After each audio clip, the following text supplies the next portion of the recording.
Барлықтарыңызға сәлем, құрметті көрермендер, каналға қош келдіңіздер. Менің есімім Асем. Бүгінгі түсірілімдерде қиярды ерте жеу үшін не істеу керек, қай уақытта жеу керек, соны бөлісейін деп тұрмын. Қазір таңда енді сәуір айының аяғы болып қалды. Біз өнімді жеу үшін, әрине маусымның бастарында өнімді жеу үшін қазірден бастап еккеніміз дұрыс. Ол үшін мейлі сіздерде жылыжай болса да, мейлі сізде үй болса да, қазірден бастап сіздер көшеттерін отырғыза берсеңіздер болады. Менің қолымда қазіргі кезде дала өте қатты жел болып тұр. Қиярды кеше мен осы 2 күн бұрын суға салып қойған болатынмын. Міне көріп тұрсаңыздар, мына мақта, дымқыл мақтаға деген ол.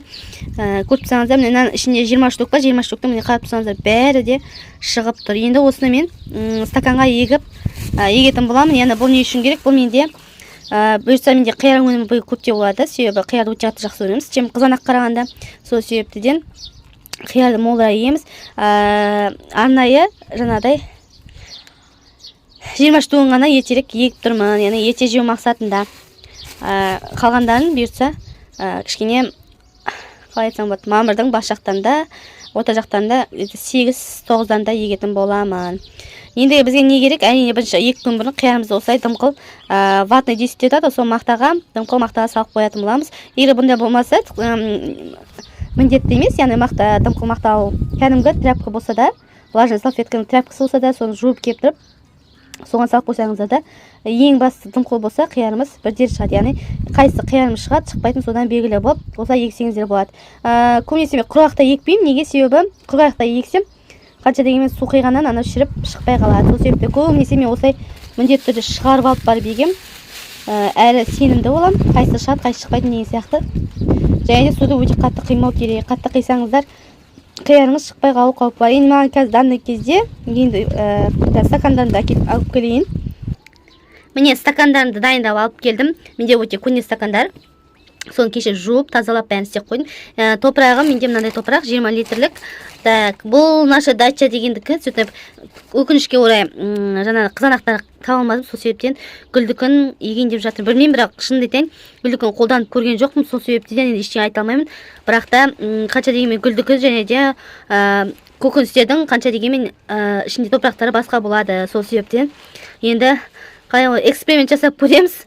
Міне іші қазіргі кезде өте дымқыл болып тұр. Ондай қалай айтсам болады, өте керемет топырақ деп те айта алмаймын. Кәдімгі көң. Міне көріп тұрсаңыздар, кәдімгі көң. Бірақ біздің топырақтан жақсы, сол себептен осыны қолдана береміз. Ең біз әрине стаканымызды аламыз. Стаканымыздың барлығын біз менде астық тесілген, міне, яғни кесілген мындай қайшымен барлығына ауа келіп тұру керек. Міне сіздерге біреуін де көрсетейін. Яғни бетіне дейін қатты толтырған жоқпын. Және де суды қимаймын, себебі топырағының өзі дымқыл. Неге сіздерде құрғақ болса, алдын дымқылдап алғаныңыздар дұрыс. Себебі су қисаңыздар, топырағыңыз басылып қалады да, өнім жаңағыдай қиярыңыз шықпай қалады. Сол себептен бірінші алдын дымқылдап алғандарыңыз дұрыс.